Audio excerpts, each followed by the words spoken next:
नमस्कार, मैं हूं शुभम शंकरधर। आप देख रहे हैं मनी 9। स्वागत है आपका आपके पसंदीदा साप्ताहिक कार्यक्रम इकोनॉमिकम में। आज इकोनॉमिकम के जो अर्थार्थ वाला हिस्सा है, अर्थार्थ वाले हिस्से में हम एक बड़ी नई तरीके की बात करेंगे, एक अनोखी बात करेंगे। जैसी सुर्खियां, जैसी खबरें, जैसे निष्कर्ष, जैसी रिसर्च आपने अब तक पढ़ी होगी एआई को लेकर, आर्टिफिशियल इंटेलिजेंस को लेकर, आज हम कुछ नई बात करेंगे। अब तक आपने ऐसा शायद नहीं सुना, पढ़ा, देखा होगा। लेकिन उससे पहले और क्या क्या है ये हम आपको बता दें। तो अर्थात की नई किस्त लेके मेरे साथ स्टूडियो में अंशुमान जी आ गए हैं। सर, बहुत स्वागत है आपका। अंशुमान जी से चर्चा शुरू करें उससे पहले आपको बता दें और कौन से पड़ाव होंगे। तो दूसरा पड़ाव आपके सवाल जवाब। दो जरूरी सवाल हैं, पिछले एपिसोड में पूछे गए, उनको हम शामिल करेंगे। इसके बाद इनकम की बात बड़ी ज़रूरी है। अगर आप शेयर बाज़ार में रुचि रखते हैं तो ये इनकम की बात आपके लिए बहुत ज़रूरी है। और चलते चलते अंशुमान जी बताएंगे कोई किताब या वेब सीरीज़ जो आपको देख लेनी चाहिए या पढ़ लेनी चाहिए। अब आते हैं अर्थात पे। अर्थात का जैसे मैंने जिक्र किया आपसे कि शुरुआत इस बार जो बात है वो है एआई की, आर्टिफिशियल इंटेलिजेंस की। आर्टिफिशियल इंटेलिजेंस के बारे में सबसे ज़्यादा अगर आप जैसे सोचते हैं आर्टिफिशियल इंटेलिजेंस के बारे में, तो सबसे पहले आपके दिमाग में क्या आता है? आपके दिमाग में आते होंगे बहुत तेज़ी से स्पीड प्रोसेसिंग होना, कोई भी डेटा मिल जाना, जो काम इंसान कर रहे हैं वो काम शायद मशीनें करने लगेंगी। या अगर आप थोड़े से युवा हैं, नौकरी ढूंढ रहे हैं, तो आपने ये सुना होगा कि एआई आने से बहुत सारे लोगों का रोजगार चला जाएगा। बहुत सारे मतलब जहां भी आपने सुनी होंगी एआई की दरअसल कीर्ति कथाएं, सफलता की कथाएं, ऐसी कथाएं जहां एआई बहुत बहुत ताकतवर है, बहुत ऐसी नई उत्कृष्ट चीज़ है जो सबको पछाड़ रहा है, हरा रहा है, ऐसी चीज़ें। आज इकोनॉमिकम आपको नई बात बताएगा। आज इकोनॉमिकम आपको बताएगा कि आप एआई से कैसे जीत सकते हैं। ऐसी कौन सी नौकरियां हैं जिन पर एआई का काबू नहीं होगा।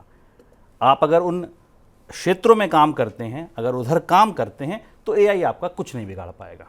आपकी रुचि जग गई होगी, मुझे भी पता है, बिल्कुल मेरी भी रुचि जग गई थी जब मैंने ये अर्थात पढ़ा था, जब अंशुमान जी ने मुझे भेजा था।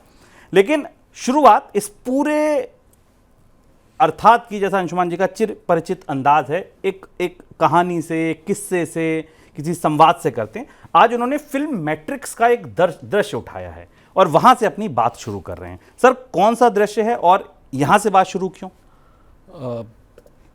इकोनॉमिकम के इस संस्करण में आपका स्वागत है। शुभम ने आपको संकेत दे दिया कि हम आर्टिफिशियल इंटेलिजेंस पर बात करने वाले हैं, पर आर्टिफिशियल इंटेलिजेंस पर तो हम लगभग पिछले 3-4 साल से बात कर रहे हैं। जब 2 साल पहले चैट जीपीटी का अवतार हुआ था और जहां से आर्टिफिशियल इंटेलिजेंस को हमारी ज़िंदगी में प्रवेश मिला और हमने इसे समझना शुरू किया। चर्चाएं इससे पहले से भी थी। लेकिन इसका एक दूसरा पहलू भी है। आर्टिफिशियल इंटेलिजेंस को लेकर जितनी उत्सुकता, जितना रोमांच है, उससे ज़्यादा खौफ बढ़ चुका है। दुनिया में अब सैकड़ों अध्ययन उपलब्ध हैं जो बता रहे हैं कि आर्टिफिशियल इंटेलिजेंस रोजगारों की दुनिया पर भारी पड़ेगा, जो हम आपको पहले भी बताते रहे। हमने 2 बार इससे पहले इकोनॉमिकम में आर्टिफिशियल इंटेलिजेंस के रोजगार वाले आयामों पर चर्चा की है। इस बार भी हम संकेत देंगे, लेकिन उसके आगे की बात जो शुभम ने बताई, जो आज जिस पर ये पूरा इकोनॉमिकम में अर्थात केंद्रित है कि क्या मशीनें वास्तव में मनुष्य को हरा देंगी या मनुष्य के पास कुछ ऐसा है जो मशीनें नहीं कर पाएंगी। और ये बेहद दिलचस्प होने वाला है। आप इसे ध्यान से सुने। आप अपने परिवार के लोगों से भी कहें कि वे इसे समझें और जानें। अगर आपके परिवार में युवा लोग हैं जो भविष्य के लिए अपने रोजगार की तैयारी कर रहे हैं, उनके लिए भी इसमें बहुत सारे महत्वपूर्ण सूत्र हैं कि उन्हें कैसे और क्या पढ़ना चाहिए। नीति निर्माता, एजुकेशन पॉलिसी बनाने वाले कितना सुनेंगे, जानेंगे, ये ना हम गारंटी दे सकते हैं ना आप, लेकिन आप सीख सकते हैं, समझ सकते हैं कि जो आने वाली दुनिया है वो कैसी दुनिया होने वाली है, जहाँ मशीनों का दबदबा होने वाला है। मैट्रिक्स हमने इसलिए लिया क्योंकि मैट्रिक्स दुनिया के इतिहास की कुछ ऐसी अनोखी फिल्म है जिन्हें हर व्यक्ति को देखना चाहिए किसी भी तरह से, और अपने परिवार के लोगों को सबको दिखाना चाहिए। मैट्रिक्स का एक दृश्य है, 1999 वाली पहली मैट्रिक्स का दृश्य। जिन लोगों ने मैट्रिक्स देखी होगी उन्हें ये दृश्य अचानक याद आ जाएगा, क्योंकि ऐसी फिल्म थी जिसने एक बार भी देखी होगी उसके दिमाग पर ये पूरे जीवन भर छवि उसकी बनी रहती। मैट्रिक्स को दुनिया में युग परिवर्तन फिल्म माना जाता है। उससे जो तकनीकें, जिस तरीके का तरीका निकला, उसने पूरी दुनिया के फिल्म उद्योग को आज तक प्रभावित किया और कर रहा है। मैट्रिक्स 1999 वाली जो पहली मैट्रिक्स थी उसका एक दृश्य है। उस दृश्य में जो करेक्टर है, जो नायक है नियो, उसका एजेंट स्मिथ से मुकाबला होता है।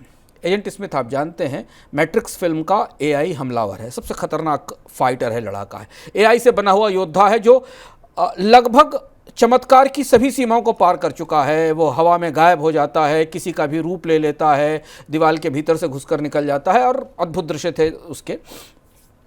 स्मिथ और नियो का वो पहला मुकाबला है।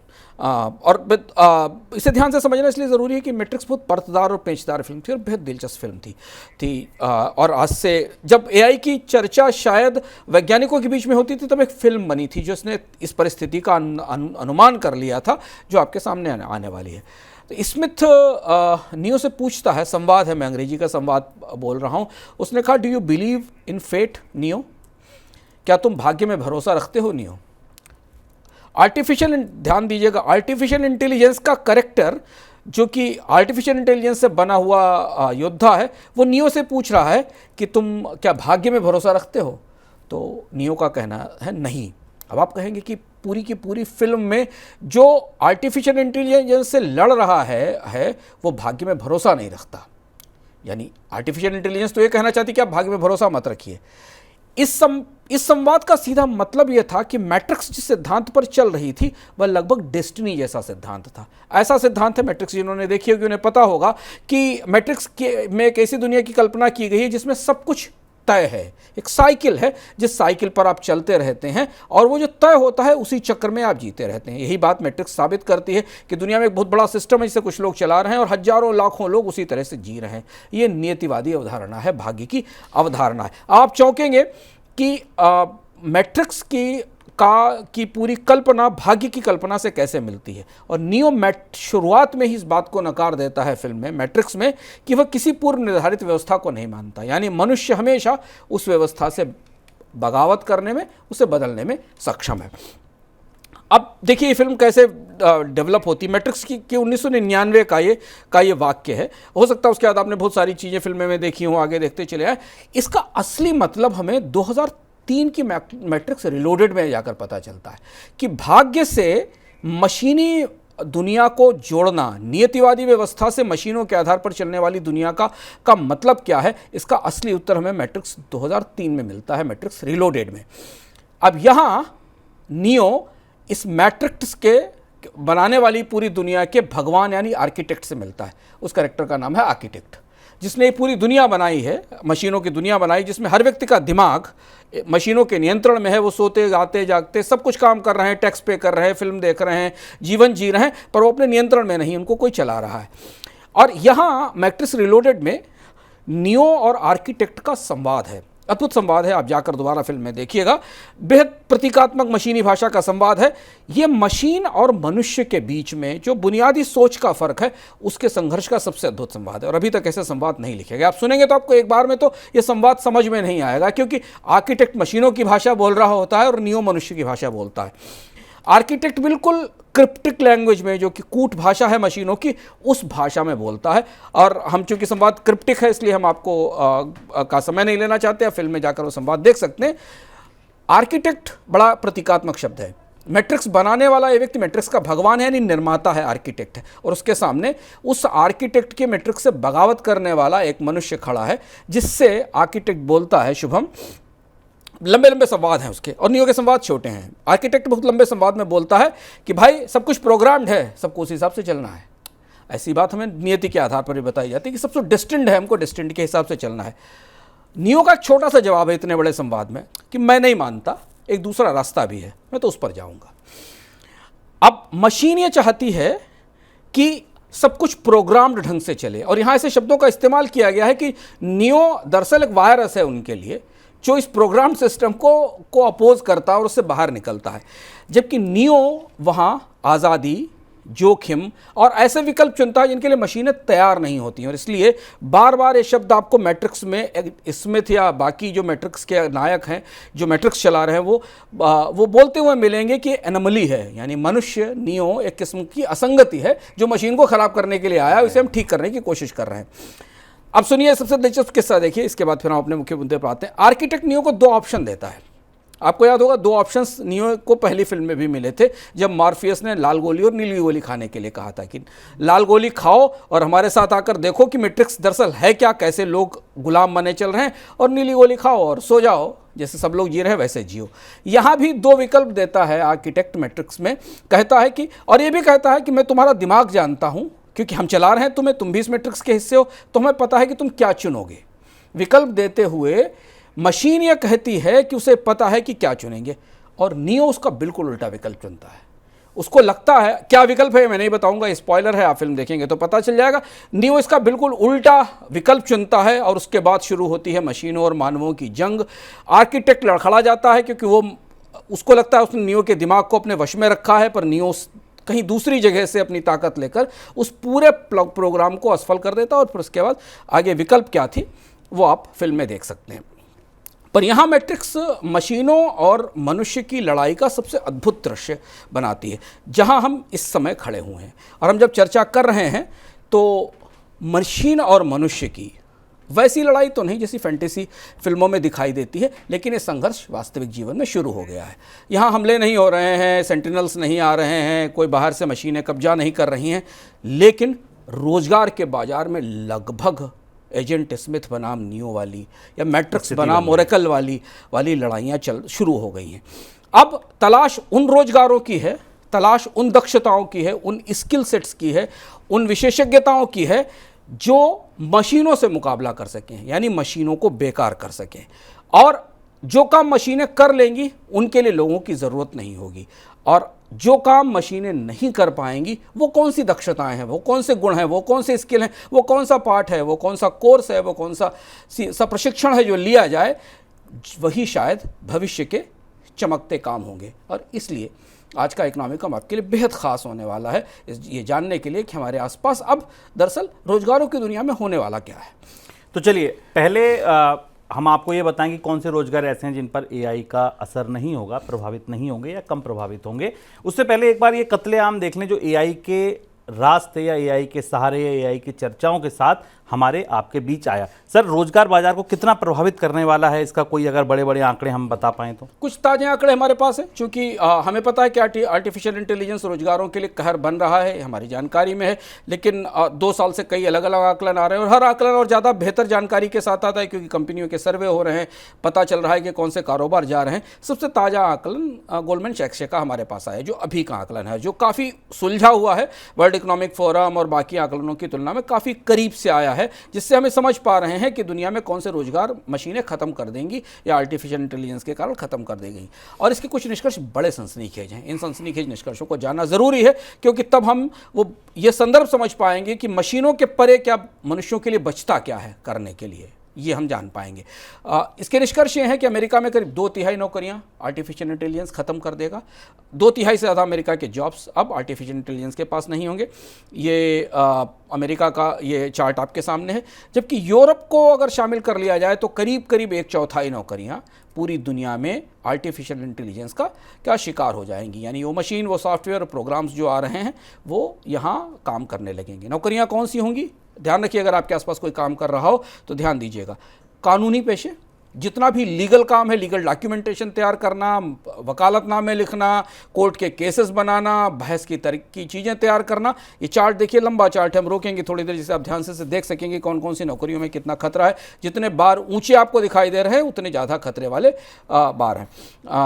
प्रशासनिक हेल्प, जो गवर्नेंस में हेल्प की जाती है, डॉक्यूमेंट बनाकर कामकाज, कंपनियों का कामकाज चलाना, सरकार का कामकाज चलाना और संस्थाओं के काम में मदद करना। डेटा एनालिसिस, एजुकेशन, जिसमें मनुष्यों की ज़रूरत होती थी, एजुकेशन, बहुत सारी एजुकेशन, और मैनेजमेंट, ये प्रमुख काम हैं जिन कामों को अब आर्टिफिशियल इंटेलिजेंस संभालने वाला है। इसे हल्के में मत लें, क्योंकि ये वही काम है जहां पिछले 10-1 सालों में शुभम सबसे ज़्यादा नौकरियां आई, सबसे ज़्यादा रोजगार इन्हीं जगहों पर आए, और सबसे ज़्यादा पैसे भी लोगों को यहाँ मिले, क्योंकि यही नॉलेज बेस्ड इंडस्ट्री थी। नॉलेज बेस्ड इंडस्ट्री यहीं से शुरू होती थी। उसी नॉलेज बेस्ड इंडस्ट्री में आर्टिफिशियल इंटेलिजेंस आकर बैठ गया है। इन 2 चार्ट के जरिए हमने आपको दिखाने की कोशिश की। और इसको एब्सोल्यूट ढंग से और करीब से समझें। दुनिया में करीब 18% वर्किंग लोग, कामगार इस एआई की शिफ्ट से प्रभावित होने वाले हैं। बड़ी संख्या है। स्वाभाविक तौर पर विकसित अर्थव्यवस्थाओं में ज़्यादा बेरोजगारी होगी, क्योंकि वहाँ नॉलेज वर्कर्स की संख्या ज़्यादा बड़ी है। भारत जैसे देशों में इसका कम असर होगा, लेकिन इस पर खुश मत होइएगा, क्योंकि भारत में तो वैसे ही पहले से भारी बेरोजगारी है। थोड़ा बहुत जो काम भारत में उपलब्ध है वो भी आर्टिफिशियल इंटेलिजेंस ले जाएगी। हाथ कंगन को आरसी क्या, देखिए स्टार्टअप में छटनी, देख लीजिए भारत की प्रमुख आईटी कंपनियों में छटनी। मिडिल लेवल के ऊपर जितने लोग हैं वो इसलिए निकाल दिए गए हैं कि उनका काम अब कंप्यूटर, सॉफ्टवेयर और आर्टिफिशियल इंटेलिजेंस करने लगा है। विदेश में भी जब छटनी होगी तो एआई सबसे पहले प्रवासियों का गला दबाएगी, क्योंकि पूरी दुनिया की राजनीति अपने घरेलू लोगों को रोजगार देने के लिए है। तो जब छटनी आएगी तो सबसे पहले जो आउटसोर्स जॉब्स हैं उनकी कमी की जाएगी, फिर घरेलू लोगों के जॉब्स में कमी की जाएगी। ये हम आपको चार्ट में लगातार दिख रहे हैं। इस चार्ट में एक चार्ट और देखिए जिसमें गोल्डमैन सैक्स का मानना है, जो इस चार्ट से समझ में आता है। 18% वर्कफोर्स का चार्ट हमने आपको दिखाया, पर इसके बाद का चार्ट देखिए। गोल्डमैन सैक्स का यह मानना है कि तकनीकी क्रांति के पिछले चरण में, हम रोकेंगे इसको ध्यान से देखने के लिए, तकनीकी क्रांति के पिछले चरण में जब कंप्यूटर आए या उससे पहले ऑटोमेशन आया या मशीनें आई, जब खेती पहला मैकेनाइजेशन शुरू खेती के क्षेत्र में हुआ, जब पशु के आधार पर खेती की जगह मशीनें आई, फिर दूसरा मैन्युफैक्चरिंग में हुआ जब ऑटोमेशन आया, और तीसरी क्रांति आई जब कंप्यूटर्स आए।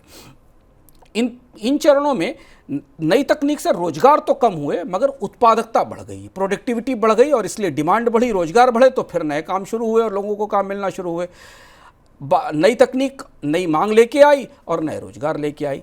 लेकिन एआई के दौर में क्या ऐसा होगा, इसकी कोई गारंटी नहीं। क्योंकि एआई के दौर में जो लोग प्रभावित हो रहे हैं वो वस्तुतः उस पूरे दौर का सबसे ज़्यादा लाभ उठाने वाला वर्ग था। तो कंप्यूटरीकरण या मशीनीकरण या आर्टिफिशियल इंटेलिजेंस के बाद बाजार में उत्पादकता बढ़ेगी या मांग बढ़ेगी, इसका कोई आकलन अभी हमें उपलब्ध नहीं हो रहा है। तो यह है मोटी तस्वीर। लेकिन सर, इतने रोजगार प्रभावित होंगे, जो मशीन है वो मानव का काम करने लगेंगी, मशीनों की ताकत किस तरह बढ़ रही है, ये भी जानना बेहद ज़रूरी है। क्योंकि मशीनों की हम हमारे सामने सुपर पावरफुल मशीन है। अगर आप विज्ञान की फैंटेसी फिल्में देखते हैं या जानते हैं तो आपके सामने उन ताकतवर मशीनों की कल्पना रही होगी, पर उन ताकतवर मशीनों जैसी तो नहीं, लेकिन उससे कहीं अधिक आपकी और हमारी कल्पनाओं से, वास्तविक यथार्थ की कल्पनाओं से बड़ी मशीनें और उससे ताकतवर मशीनें हमारे सामने हैं। रोजगारों के बाजार का परिदृश्य शुभम कुछ ऐसा है जैसे कि अगर आप किसी फैंटेसी फिल्म को देखें ना, तो लाखों सेंटिनल्स मौजूदा नौकरियों पर हमला करने के लिए चले आ रहे हैं, मशीनें उठकर चली आ रही हैं। नॉलेज वर्कर्स शब्द का जन्म ही 1959 में हुआ था। 1959 में पहली बार नॉलेज वर्कर्स नाम का शब्द आया था। इससे पहले तो वर्कर्स ही होते थे।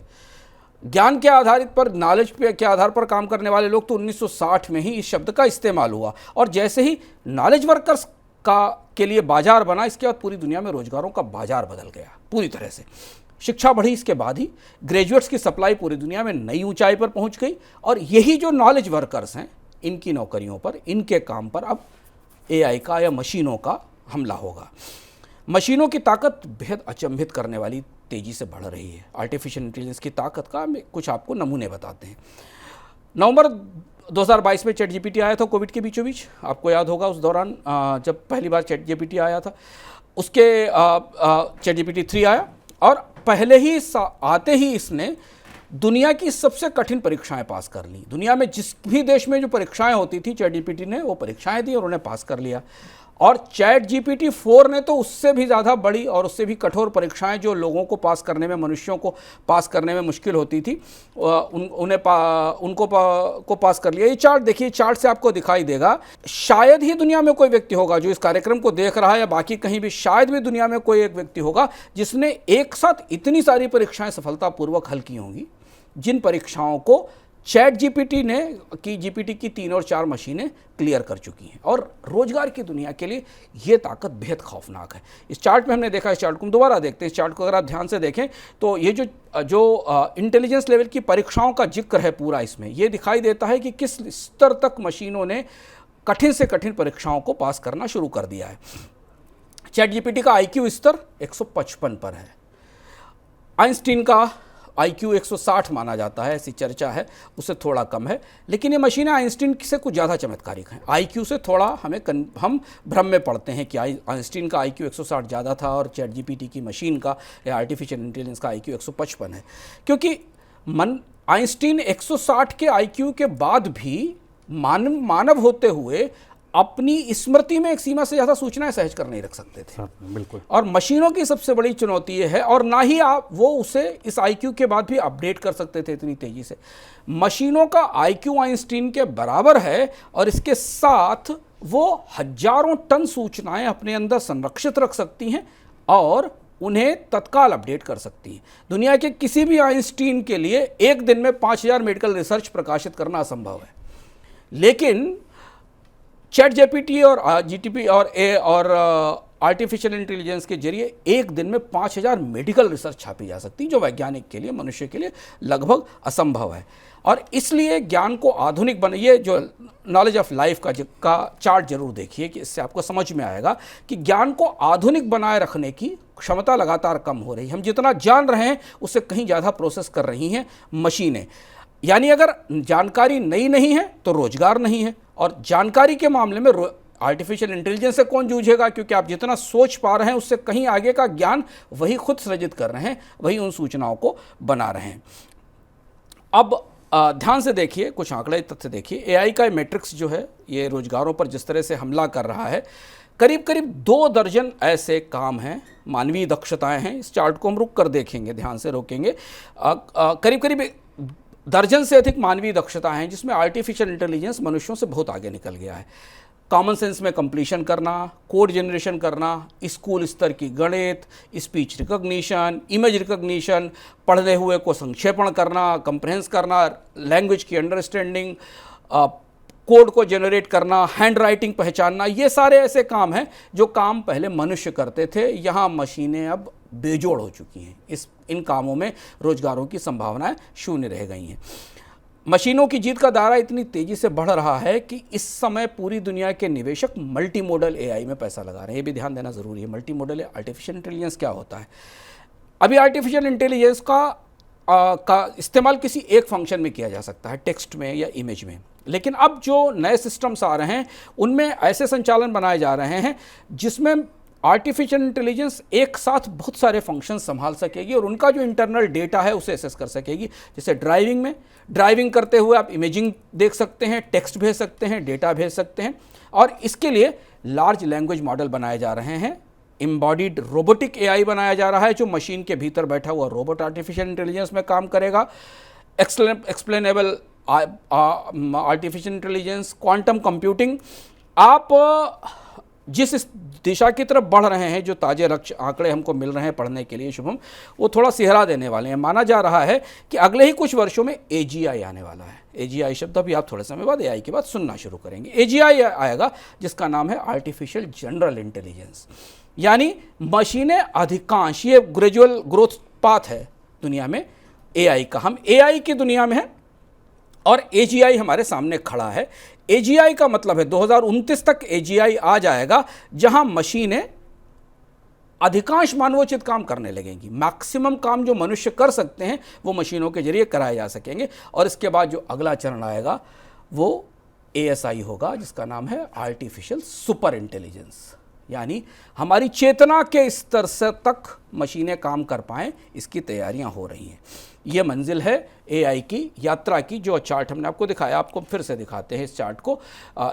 ये यात्रा की मंजिल है जो 1950 में कहाँ खड़े थे हम, 1960 में कहाँ खड़े थे, 2020 के बाद से मशीन लर्निंग आना शुरू होती है, उसके बाद डीप मशीन लर्निंग आती है, फिर जनरल एआई आता है, और अब एजीआई की तैयारी हमारे सामने हो रही है। तो सर फिर ये मशीन और मानव की जो लड़ाई है, ये अब किस तरफ जाती देख रहे हैं? मशीन बहुत सारी लड़ाइयाँ जीत चुकी हैं, और ऐसा हम फैंटेसी फिल्मों में भी देखते हैं, मैट्रिक्स में भी हमने देखा कि मशीन में बहुत सारी लड़ाइयाँ पहले ही जीत ली हैं, और इनका हिसाब करना हमारे लिए ज़रूरी है, तभी हम समझ पाएंगे कि भविष्य की चुनौतियाँ कैसी हैं। दुनिया के सर्वश्रेष्ठ कंप्यूटर अब मनुष्य के दिमाग के बराबर ताकतवर है कई मामलों में, बल्कि इससे ज़्यादा है, और कंप्यूटर्स की क्षमता बढ़ रही है। कंप्यूटर की दुनिया को जानने वाले लोग मूर्स लॉ के बारे में जानते होंगे। मूर्स लॉ का मतलब है कि जितनी कंप्यूटर की क्षमता बढ़ती है, प्रोसेसर्स की क्षमताएं उससे आपसे बढ़ती जाती हैं। हम आपको 5 चीज़ें बता रहे हैं जो आधुनिक, 6 चीज़ें बता रहे हैं जिनके आधार पर मशीनों को मनुष्यों के मुकाबले स्थायी बढ़त मिल चुकी है। इनको ध्यान रखना ज़रूरी है, जानना ज़रूरी है। सबसे पहली है डेटा।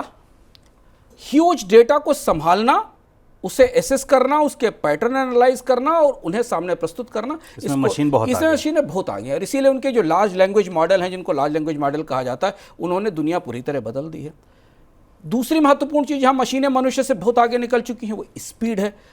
मानव प्रति सेकंड एक गणितीय आकलन कर पाता है, एक गणित लगा पाता है। कंप्यूटर इतने ही समय में 1 क्वांटिलियन का कैलकुलेशन, मतलब 1 के बाद 18 शून्य, इतने कैलकुलेशन कर सकता है। तो मनुष्य अपने दिमाग से, मौजूदा दिमाग से किसी भी स्थिति में इस स्पीड से कैलकुलेशन नहीं कर सकता। तो ये मोर्चा भी हारा, डेटा का मोर्चा हारा और स्पीड का मोर्चा हारा। डिपेंडेंसी का, मनुष्य को छुट्टी चाहिए, कंप्यूटर को कभी नहीं। आदमी को तो काम करने के लिए, आराम करने के लिए, बायोलॉजिकली सोने के लिए, खाने के लिए समय चाहिए, कंप्यूटर को कभी छुट्टी नहीं चाहिए। मनुष्य की पहुंच सीमित, कंप्यूटर की कहीं भी, पूरी दुनिया के किसी भी कोने से बैठकर कोई भी आप काम कर सकते हैं। और स्मृति, मेमोरी, कंप्यूटर तो सुपर ह्यूमन है, उनके डेटाबेस में कितना भी डेटा आप रख सकते हैं। इसके अलावा कंप्यूटर जहां और आगे निकल चुके हैं, वहां सीखने में और कम्युनिकेशन में, प्रसार में। कहा जाता है कि एक ऑटोनोमस व्हीकल बनाने के लिए, एक ऑटो ड्राइविंग व्हीकल को सड़क पर चलना सिखाने में 1 साल लगेगा। मतलब अगर एक कंप्यूटर सिस्टम आप बनाना चाहते हैं, जो दुनिया में बन चुके हैं, जहाँ पर ऑटो ड्रिवन व्हीकल आते हैं, ऑटो ड्राइव व्हीकल जैसे कि ऑटो पायलट होता है जहाज में, उसे 1 साल लगता है नक्शे के साथ, बाकी चीज़ों के साथ, सड़क की परिस्थिति समझने में, उसे सिखाने में 1 साल लगते हैं। लेकिन एक बार अगर एक मशीन को आपने सिखा दिया तो 3 महीने में से 10 लाख मशीनें तैयार कर देंगे। जबकि मनुष्य नॉलेज शेयरिंग में और लोगों को सिखाने में लंबा समय लेता है, ये एक लंबे समय की बात है। कंप्यूटर अपग्रेड होते हैं, मनुष्य रिटायर होते हैं। आदमी रिटायर होगा एज के साथ, कंप्यूटर को आप अपग्रेड कर लेंगे। मल्टीटास्किंग कंप्यूटरों के जेनेटिक कोड में है। एक कंप्यूटर 2500 काम आपके साथ कर सकता है, आपको म्यूजिक भी सुनवा सकता है, आपके लिए गेम भी खेल सकता है, आपके साथ काम भी कर सकता है, और लागत तो खैर मनुष्यों से कम है ही। तो ये वो 6-7-8 मोर्चे हैं जहां मशीनें मनुष्यों को पहले ही हरा चुकी हैं। उसके बाद आर्टिफिशियल इंटेलिजेंस इनके हाथ में आया है। अब सर, वो जो सबसे इंपॉर्टेंट चीज़ है कि ठीक है, जब इतना आगे निकल गया, सब कुछ हो गया, इसके बाद भी जीतेगा कैसे मानव? ऐसी क्या बात है कि ये आर्टिफिशियल इंटेलिजेंस अब भी यहाँ पे मानव से पीछे हो जाता है? हाँ, अब हम उस पर आते हैं। मैट्रिक्स में 2 ताकतों के बीच संघर्ष है। एक ताकत है ओरेकल की और एक ताकत है मैट्रिक्स की। ओरेकल वो दुनिया है जो मनुष्य के मूल्यों में, उनकी चेतना में, उनकी भावनाओं में, उनके खोज में, अन्वेषण में विश्वास रखती है, वो ओरेकल की दुनिया है। और दूसरी मैट्रिक्स की दुनिया है जिसको लगता है सब कुछ प्रोग्राम्ड है, मशीनें सब कुछ चला सकती हैं, मनुष्य तो केवल एनोमली है, सारी चीज़ों को नियंत्रित किया जा सकता है, केवल मनुष्य की उन्हें ज़रूरत है, क्योंकि मनुष्यों के बिना वो दुनिया नहीं चला सकते। मशीनों की बढ़ती ताकत बताना आपके लिए इसलिए ज़रूरी था ताकि हम अब आपको उस दुनिया में ले जा सकें जहां मशीनों को हराने की तैयारी हो रही है, जहां से मशीनों को हराने का साजो सामान तैयार हो रहा है। बेहद दिलचस्प फैंटेसी फिल्म जैसी लड़ाई है, जैसे कि मैट्रिक्स की में ओरेकल और मैट्रिक्स के बीच की लड़ाई हमने देखी थी। मैट्रिक्स की सबसे बड़ी चुनौती ये थी इस फिल्म में कि नियो ओरेकल जैसी दुनिया से आता था, जो लगभग कंप्यूटरों की क्षमता से अधिक ढंग से अपने निर्णय बदल सकता था और उससे ज़्यादा आजाद था, और इसलिए उसे हराया नहीं जा सकता था। तो अब हम आपको रोजगारों की मैट्रिक्स वाली दुनिया का तो हाल हमने आपको बता दिया है, जहां मशीनें बहुत ताकतवर हैं। हम आपको ओरेकल वाली दुनिया में लेके आते हैं। सवाल हमारे दिमाग में भी है, सबके दिमाग में है कि जब मशीनें सुपर इंटेलिजेंस में आ जाएंगी या जनरल आर्टिफिशियल इंटेलिजेंस आ जाएगा, जहां मनुष्योचित सारे काम होने लगेंगे, जब सब काम मशीनें करेंगी तो मनुष्य क्या करेंगे और क्या करने लगेंगे? कुछ तो होगा जो मशीनें नहीं कर पाएंगी। हुआ ये कि सिटी बैंक ने इस सवाल का जवाब पाने के लिए दुनिया के करीब 28 विशेषज्ञों को जुटाया, अलग अलग क्षेत्रों के। बड़ा अद्भुत सा प्रयोग था सिटी बैंक का। वो रिपोर्ट में काफ़ी सारी जानकारियाँ हैं जिनको हम आपके साथ शेयर करेंगे। 28 विशेषज्ञों को जुटाया, जिसमें कंप्यूटर विशेषज्ञ थे, आर्टिफिशियल इंटेलिजेंस के विशेषज्ञ थे, साइकोलॉजिस्ट थे, इकोनॉमी के लोग थे, एम्प्लॉयमेंट एजेंसीज के लोग थे, और भी दुनिया के उद्योगों को लोग थे। और इनसे अलग अलग ये पूछा गया कि वो कौन से स्किल सेट हैं, वो कौन से दक्षताएं हैं, वो कौन से गुण हैं जहां आर्टिफिशियल इंटेलिजेंस मनुष्य को नहीं हरा पाएगा, या मनुष्य इन दक्षताओं के दम पर मशीनों से मुकाबला कर सकता है। और इसके आधार पर जो निष्कर्ष निकला, उस निष्कर्ष में जो स्किल्स निकले उनका नाम बड़ा अच्छा है, ड्यूरेबल ह्यूमन स्किल्स या ड्यूरेबल ह्यूमन क्रेडेंशियल्स, यानी मशीनों के मुकाबले टिक कर खड़े होने वाले मानवीय गुण या मानवीय दक्षताएं, जिनके आधार पर आप भविष्य में रोजगार पा सकेंगे और मशीनों को हरा सकेंगे। कारोबार की दुनिया के हिसाब से इन्हें 4 हिस्सों में बांटा गया है। ये चारों हिस्से हम आपको बताते हैं। इसमें पहला हिस्सा है कम्युनिकेशन, यानी संचार और संवाद, जहां मनुष्य मशीनों से बढ़त लेकर खड़ा हुआ है। दूसरा हिस्सा है क्रिएटिविटी और रचनात्मकता, जहां मशीनें क्रिएटिव और रचनात्मक नहीं हो सकती क्योंकि वो डेटाबेस मॉडल्स पर चलती हैं। तीसरा है कोलैबोरेशन, सहकारिता, टीम वर्क, मशीन मशीन को कोलैबोरेट नहीं करा सकते आप, क्योंकि कोलैबोरेशन कराने के लिए आपको मनुष्यों की ज़रूरत है। और तीसरी और चौथी सबसे महत्वपूर्ण बात है क्रिटिकल थिंकिंग, विचार क्षमता, नए तरीके से चीज़ों को सोचने की ज़रूरत है। सिटी ने क्या किया कि इस पूरी जो जानकारी ली, इसके आधार पर इन सारी जानकारियों को एक जगह रखकर इन्हें 4 अलग अलग दक्षताओं में बांटा गया और बेहद दिलचस्प और हैरान करने वाले नतीजे सामने आए। और ये पाया गया कि मनुष्य के शरीर के कुछ खास अंग हैं जिन अंगों से ये दक्षताएं जुड़ती हैं, जिसे हम इस चार्ट में आपको दिखाएंगे। सबसे पहली चीज़ है हाथ, इशारे। हाथ बहुत महत्वपूर्ण मनुष्य की सबसे महत्वपूर्ण ताकत है। मशीन कभी इशारा नहीं कर सकती, मनुष्य का हाथ उसे इशारा कर सकता है। हाथ के सहारे, इशारे के सहारे होने वाले दुनिया के तमाम रोजगारों की संभावना जो हम आगे आपको बताएंगे। दूसरा महत्वपूर्ण हिस्सा है हृदय या मन, जिसके आधार पर आप भावनात्मक ज्ञान, संचार, कोलैबोरेशन, सहकारिता पे काम कर सकते हैं। और तीसरा हिस्सा है मस्तिष्क, हेड।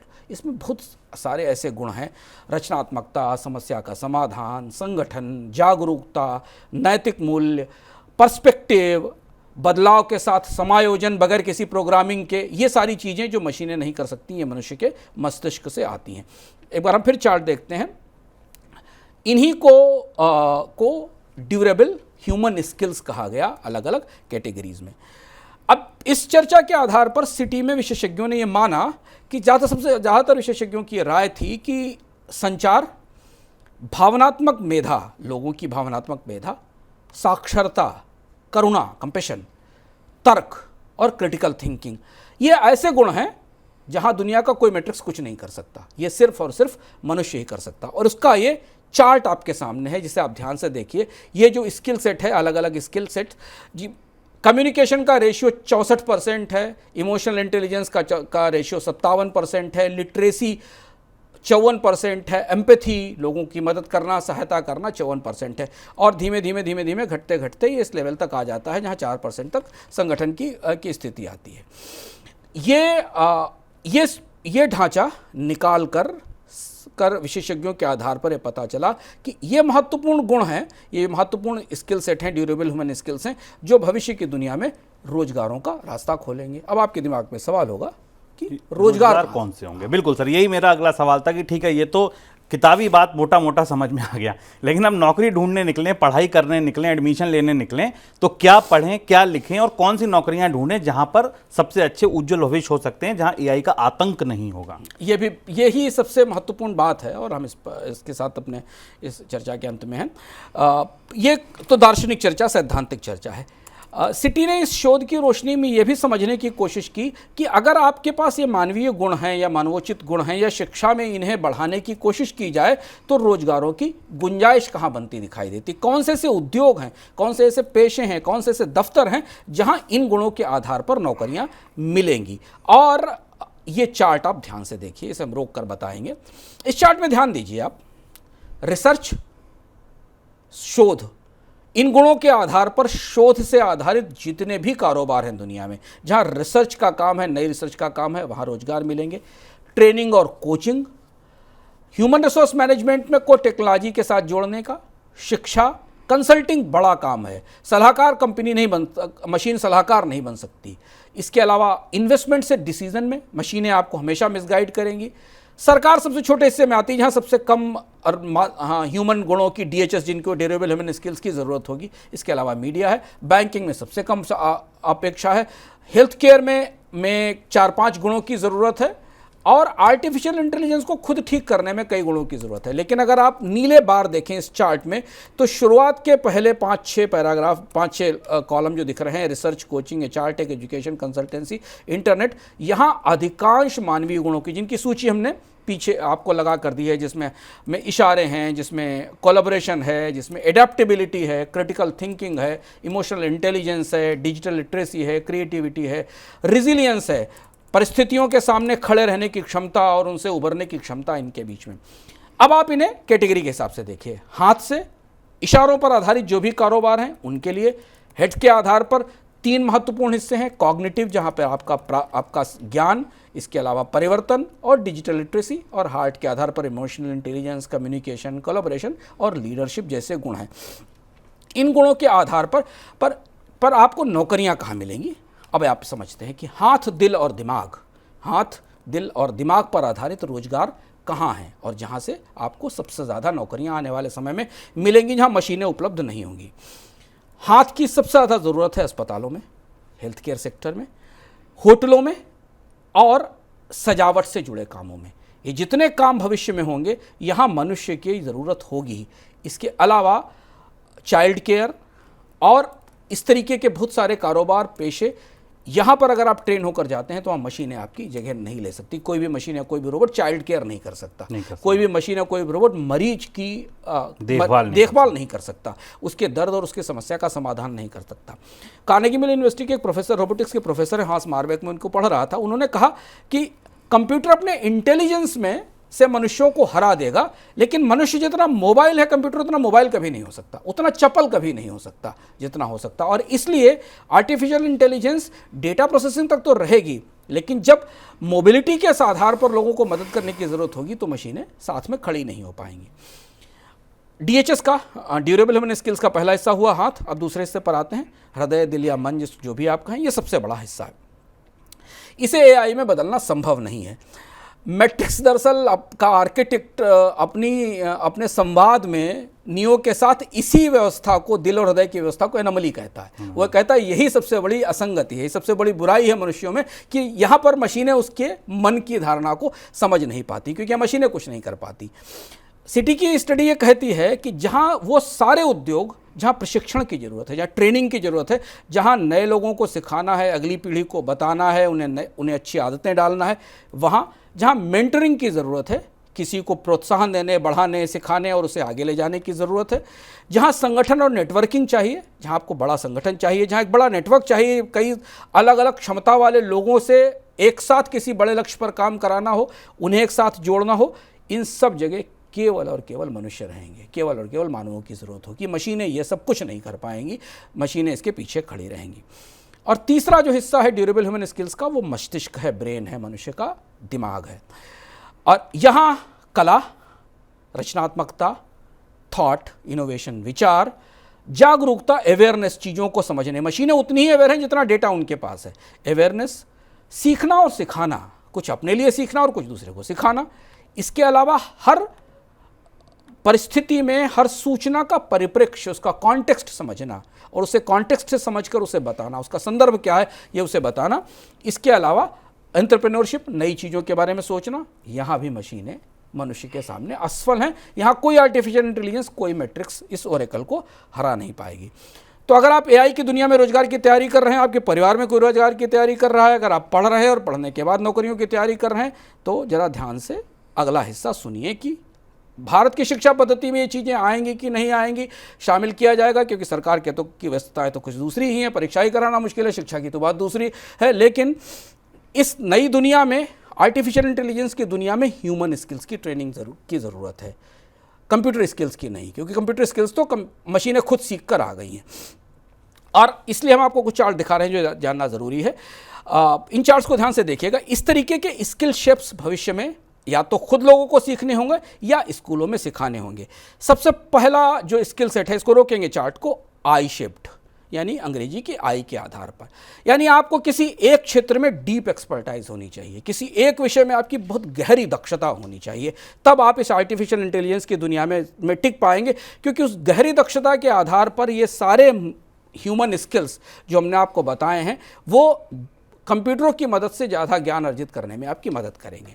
दूसरा स्तर है स्किल्स का, जो भविष्य में आर्टिफिशियल इंटेलिजेंस के साथ मुकाबला करेंगे। ये जो ग्राफ आप देख रहे हैं, नॉलेज की गहराई का ग्राफ है और नॉलेज की चौड़ाई का ग्राफ है। अगर इससे आप और आगे बढ़ना चाहते हैं, क्योंकि रोजगारों में शुभम जॉब्स में सैलरीज भी इसी तरह से बढ़ेंगी, सिंगल दक्षता वाले की सैलरी कम होगी। इससे ऊपर जब आप जाएंगे तो जो टी शेप्ड स्किल्स की बात है, टी शेप्ड स्किल में आपको एक हिस्से की बहुत गहरी जानकारी और किसी एक हिस्से की शैलो जानकारी, थोड़ी सी जानकारी, यानी एक विषय के आप विशेषज्ञ और दूसरे विषय के बारे में थोड़ा सा आप जानते हैं, यानी आप 2-3 कामों को एक साथ संभाल पाएंगे। ये दूसरा हिस्सा है।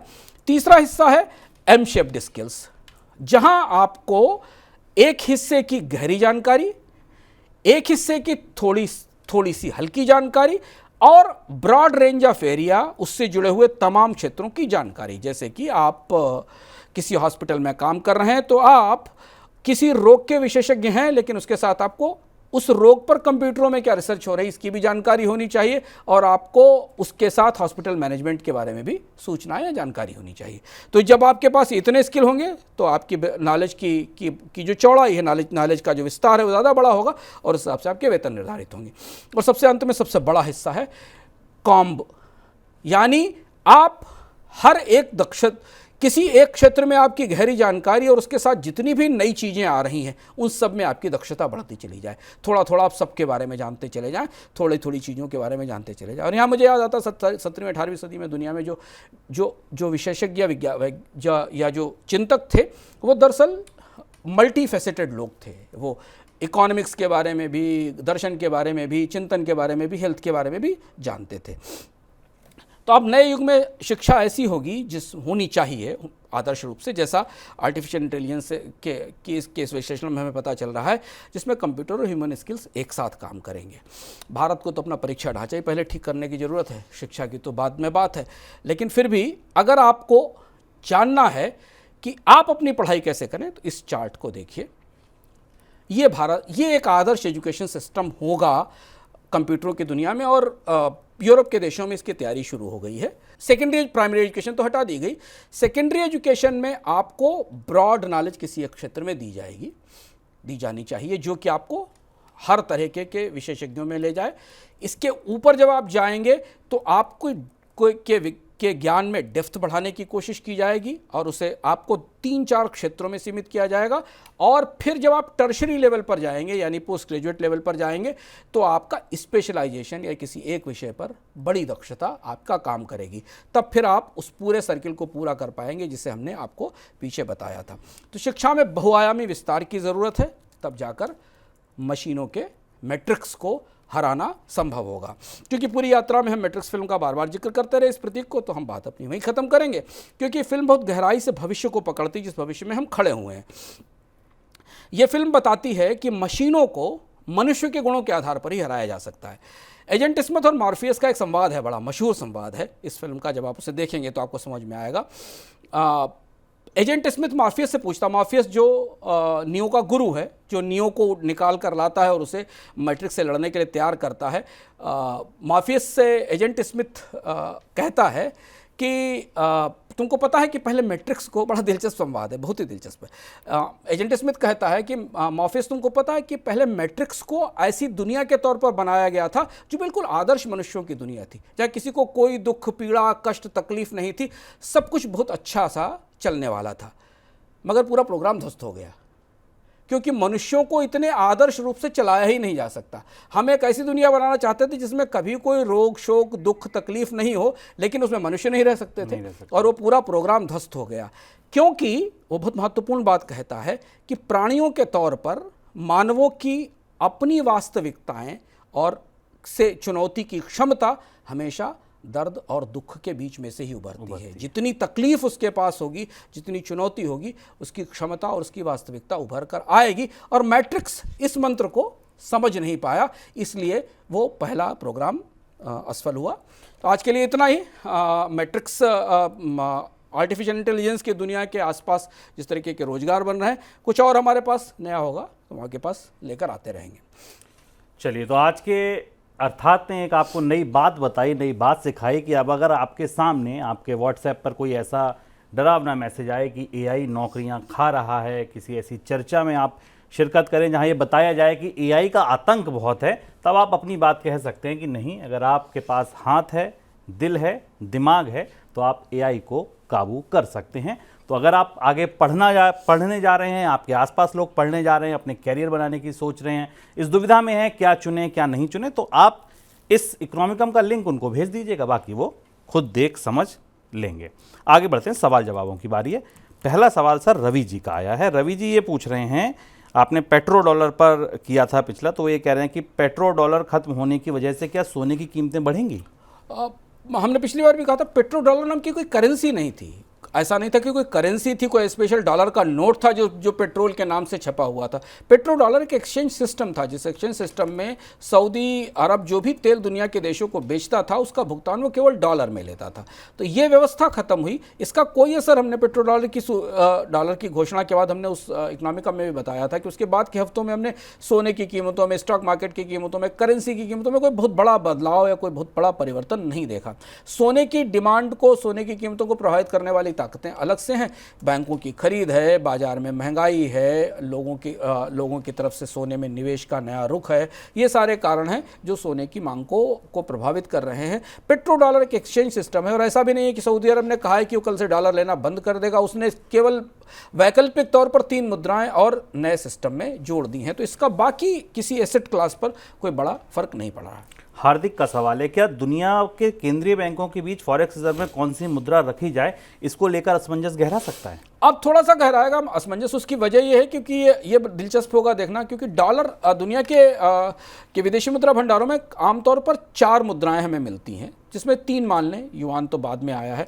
डॉलर मिलता है, यूरो मिलता है और येन मिलता है। तो डॉलर, यूरो और येन, ये 3 मुद्राएं आमतौर पर पारदर्शी मुद्राएं हैं। ये बाजार के उतार चढ़ाव के हिसाब से ऊपर नीचे होती हैं और इसमें ट्रस्ट है कि इसमें किसी तरीके का करेंसी मैनिपुलेशन नहीं होता। युआन को रखने का मतलब है कि आप दुनिया की सबसे ओपेक करेंसी, सबसे मैनिपुलेटिव करेंसी के साथ डील कर रहे हैं। लेकिन चूंकि युआन की ताकत इतनी ज़्यादा है, युआन ने पूरी दुनिया के बाजार में, चीन ने दुनिया के बाजार पर इन्फ्लुएंस किया है, इसलिए अब विदेशी मुद्रा भंडारों में युआन आएगा। और खासतौर पर उन विदेशी मुद्रा भंडारों में शुभम युआन का असर दिखाई देगा जहां चीन का प्रत्यक्ष परोक्ष रूप से दखल है अर्थव्यवस्थाओं में, जैसे अफ्रीका के देश, जैसे बेल्ट एंड रोड इनिशिएटिव के देश, जैसे ईरान, जैसे रशिया, जैसे सेंट्रल एशिया के देश। इन देशों को अब ये सुविधा होगी कि वो चीन से युआन लें और उस युआन का भुगतान करके सऊदी अरब से तेल खरीदें। तो इनके विदेशी मुद्रा भंडारों में तो युआन का हिस्सा होगा, लेकिन बाकी जगह अभी डॉलर महत्वपूर्ण मुद्रा के तौर पर रहेगा, जिसका इस्तेमाल लोग करते रहेंगे। चलिए अब आगे बढ़ते हैं सर। इनकम की बात में क्या है खास? इनकम की बात हम आपको लगातार बता रहे हैं कि मनी 9 पर हम नए तरीके के कार्यक्रम लाते रहे हैं और इन कार्यक्रमों को से आपके निवेश के फैसलों को और ज़्यादा चुस्त और ज़्यादा बेहतर बनाने की कोशिश करते हैं। तो अब मनी 9 पर सुबह स्टॉक मार्केट की शुरुआत के पहले से लेकर दोपहर तक आपके लिए सलाह की, आपके लिए सूचनाओं की पूरी श्रृंखला मौजूद है। मनी 9 के यूट्यूब चैनल पर आइए। सुबह बाजार खुलने से पहले आपको क्या करना चाहिए, कौन से सौदे करें, किनको रोकें, किनको निवेश करें, भारत के सबसे अच्छे विशेषज्ञों से बात करके हम आपको सुबह लेकर आते हैं। सुबह पहला शो, जिसके जरिए आप बाजार में निवेश की अपनी रणनीति बना सकें। दिन में क्या हो सकता है आपके निवेश को लेकर, अगर आप नहीं भी निवेश रोज करते हैं तब भी आपको जानकारी होनी चाहिए, क्योंकि आप शेयर बाजार में उतार चढ़ाव का असर आपके म्यूचुअल फंड निवेश पर भी पड़ता है। तो ये शो आपके लिए देखना जरूरी है। उसके बाद बाजार के बीच में हम बीच बाजार लेकर आते हैं, जिसमें चलते बाजार में क्या हो रहा है, क्या घटनाक्रम है, तभी क्या हुआ, क्या रणनीति होनी चाहिए, ये हम बताते हैं। और इसके बाद फिर हम लेकर आते हैं कॉलर शो, जहां आपसे सवालों के जवाब मिलेंगे। यानी पूरे दिन आप मनी 9 के साथ जुड़े रहकर अपने निवेश को सुरक्षित रखकर और विश्वस्त और भरोसेमंद लोगों से सूचना लेकर, जानकारी लेकर अपनी निवेश की रणनीति बना सकते हैं। तो सुबह से जुड़िए मनी 9 के साथ। और उसके बाद दिन में अगर आप म्यूचुअल फंड निवेशक हैं तो आपने सिप का सवाल पूछिए और शाम तक बाकी कार्यक्रमों के साथ मनी सेंट्रल तक हमारे साथ रहिए। चलिए, तो ये थे इनकम की बात। अब सर चलते चलते कोई किताब या वेब सीरीज जो आप बताना चाहें? चूँकि बात हमने आर्टिफिशियल इंटेलिजेंस की है और लोग इसके बारे में और पढ़ना चाहेंगे, तो एक किताब मैं रिकमेंड करता हूँ जो सबसे अच्छी किताबों में से है। ब्रायन क्रिश्चियन की किताब है, अगर आपको मिले तो आप ज़रूर पढ़िएगा। इस किताब का नाम है the alignment problem, how can artificial intelligence learn human values. इस किताब को पढ़कर आपको ये पता चलेगा कि आज जिस संदर्भ में हमने चर्चा की है उसकी चिंताएं कितनी गहरी हैं। और इस किताब में कई सारी ऐसी अनोखी जानकारियां हैं ब्रायन क्रिश्चियन लेकर आई हैं। आर्टिफिशियल इंटेलिजेंस जिस तरीके की तैयारी कर रही है उसमें कितना खतरा और कितना जोखिम है, और क्या इसे मानवों के लिए उपयोगी बनाया जा सकता है। आर्टिफिशियल इंटेलिजेंस पे आप सबका इंटरेस्ट होगा तो इस किताब को पढ़ सकते हैं। AI पर लिखी गई हाल फिलहाल की किताबों में इस किताब को काफ़ी प्रतिष्ठा हासिल है, काफ़ी अच्छी और काफ़ी चर्चित किताब है। चलिए, तो ये था हमारा आज का इकोनॉमिकम। अगले हफ्ते फिर नई किस्त के साथ, तब तक के लिए दीजिए इजाजत। आप बने रहिए मनी 9 के साथ। नमस्कार।